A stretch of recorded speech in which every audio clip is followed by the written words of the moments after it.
พี่น้องโอ้ยยากบานแผ่นดินชายแดนเขมรไทยเขมรดินดอนต้นหญ้าของผู้ใหญ่บ้านฟินแลนด์กับแผ่วเผาแสงทองนี่ล่ะพี่น้องเอ๋ยบ่ทันแล้วกันเที่ยดีบ่ทันแล้วกันเที่ยดีดินดอนต้นหญ้านี่ข่อยว่ามันสิมีปัญหาหลายเติบอยู่ดิบ่หลายก็น้อยล่ะพี่น้องเอ๋ยเออ กับตั้งแต่ผู้ใหญ่บ้านฟินแลนด์เนาะตกลงปลงใจขายดินดอนต้นหญ้าอยู่ยโสธรขายให้เบิดให้เสียงบ่เอาไว้จักสิ่งจักอันสิขายโลให้เบิดตั้งแต่กีบเราศูนย์เนาะศูนย์เลี้ยงหยังซุมจะว่าศูนย์เลี้ยงหยังมันก็สิมีเลี้ยงนั่นเลี้ยงนี่มาสุมกันละเนาะแต่เลี้ยงใหญ่ๆเขาเจ้าว่าแม่นเลี้ยงวันเกิดขอลูกมางานวันเกิดบ่ได้มาจากนั้นแล้วประกาศขายโลเลยพะนะว่าบางชิ้นบางต้นขายถึกๆ จนข้าเจ้าแลนคูบกันเบิดเดียวขายสิเบิดเดี๋ยวพี่น้องเอ๋ยความเครียดความศูนย์ก็เลยขายเอาถ้าขายแบบใจเย็นๆนี่ไว้สิได้หลายเติบอยู่ดิสิได้หลายคักกว่านี่อยู่พี่น้องเอ๋ยขายด้วยความศูนย์เนาะเอ๋ยก็ตามเพิ่นเท่าเนาะเงินเพิ่นบ่ได้เดือดร้อนอย่างเงินทองของเขาเพิ่นขายเอาความสบายใจเพิ่นความอะไรทำไมก็บ่รู้นะเพิ่นล่ะอันนี้ก็ได้พี่น้องเอ๋ยแต่ว่า มันเหลืออีกตอนหนึ่งที่มันเป็นปัญหาค่าใจกันอยู่เนี่ยปัญหาดินบ้านหลังงามๆอันหลังสร้าง20 ล้านนั่นละสร้างอยู่ในมุ่นมั่งมรดกเก่าของแพ้วเผาแสงทองมันก็เลยมีปัญหาอยู่ดินตอนนี้นะมันก็มีหลายเว้าหลายกระแสตั้งแต่ปางจี้ปางก้อนปุ่นนั่นน่ะดินตอนนี้เป็นดินของเมของแม่เทพคือย่ายของแพ้วเผาแสงทองย่ายแพ้วเผาแสงทองว่าสิมอบให้แม่เทพแม่เทพกับสิมอบให้แพ้วเผาบัดนี้นี่ย่ายสิโอนแม่เทพก็เลยว่าเจ้าบ่ต้องโอนให้คอยไปโอนให้อีแพ้วจังได๋ขอก็สิให้อีแพ้วคือเก่าบัดนี้ช่วงนั้นมันมีปัญหากันในเคียญาติเพิ่นนั่นล่ะพี่น้องเอ๋ยแพ้วเผาก็เลยเฮ็ดคลิปอะไรทำไมมีการถ่ายคลิปว่าบิ๊กผู้ใหญ่บ้านฟินแลนด์เนี่ยซื้อจากแม่เฒ่าพี่น้องเอ๋ยถ่ายคลิปตอนนั้นว่าซื้อกับแม่เฒ่าเพิ่นอยากมีเป็นของเจ้าของข่อยว่าสิให้สิซื้ออีหยังจังดอยมันก็เป็นของเฮาปะนะว่าบ่ข่อยอยากซื้อเพื่อความสบายใจว่าซั่นว่าก็เลยซื้อเอาดินแม่เฒ่าว่าซั่นว่านั่นน่ะเฮ็ดคลิปถ่ายคลิปตอนนั้นพี่น้องเอ๋ยบัดแต่ว่ามีปัญหาอะไรทำไมกันช่วงที่ศูนย์กันช่วงสิมาเปิดเผยเรื่องนั้นเรื่องนี้แพ้วเผากับมาเว้าไม่ว่าอันนั้น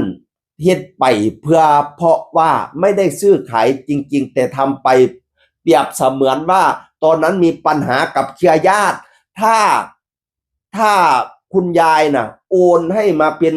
ชื่อแพรวพราวปุ๊บใช่ไหมนะมันเครือญาติก็จะมาเอาคืนอะไรทำไมเขาก็พูดไปก็เลยอยากให้โอนไปซื้อผู้อื่นก็ทำเป็นซื้อขายว่าซั่นว่าน่ะ มีการท่าสาบานผลตัวกับบ่รู้อันไหนความจริงความบ่จริงอันไหนคอนเทนต์บ่แม่นคอนเทนต์ดอกเพราะว่าชีวิตเขาเจ้าอยู่กับคอนเทนต์เฮาก็บ่รู้ว่าอันไหนเป็นคอนเทนต์จริงอันไหนเป็นคอนเทนต์บ่จริงเนาะ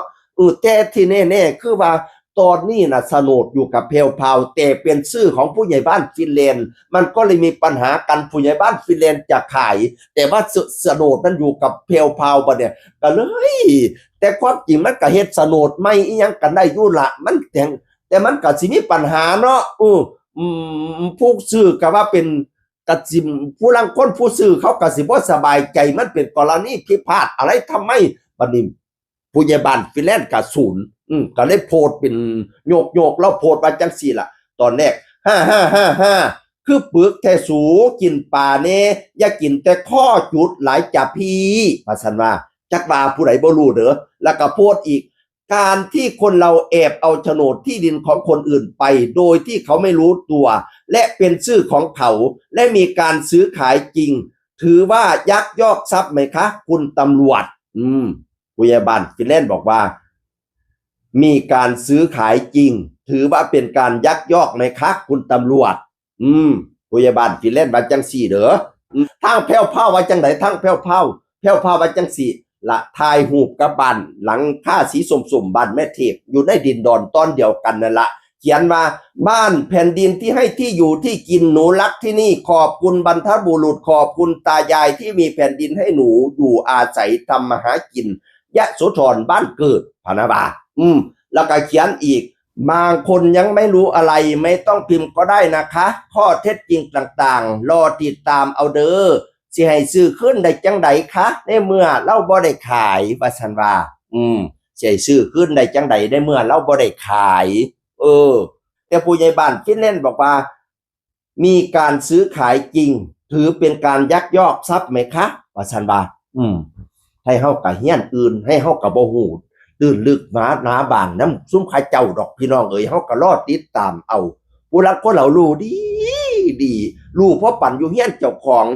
ดินตอนนั้นผู้ใหญ่บ้านฟินแลนด์ซื้อเอาทางนั้นก็ว่าสิซื้อจังได๋ข้าเจ้าเฮ็ดภาษากซื่อๆข้าเจ้าย่านพี่น้องข้าเจ้าเอาคืนว่าซั่นว่าเถียงกันไปเถียงกันมาเพราะปั่นว่าโฉนดเป็นชื่อเจ้าของเพราะว่าเป็นอยู่ในเฮียนอันเดียวกันครับข้าเจ้าพี่น้องเอ๋ยบัดเลี้ยงประเทศไทยดินดอนต้นหญ้าที่พิษกันกับเขมรชายแดนเขมรนั่นน่ะอยู่หม้องใดจักเด้อบ่ฮู้นำเด้ออันที่จุดพิพาทที่เขาเจ้าพิพาทกันอยู่หม้องใดจักเขาบ่ฮู้อย่ามาถามข่อย เลี้ยงประเทศไทยบ่รู้จักเลี้ยงอันเลี้ยงนี่ว่าซั่นเพราะปานว่าไปนั่งในใบสนดนำเขาจะมันฮู้ดีให้สนใจในเลี้ยงประเทศไทยน่ะอีแม่ข่อยเสียงอื่นคนเก่าเว้าสู่ฟังสวัสดีครับสวัสดีครับ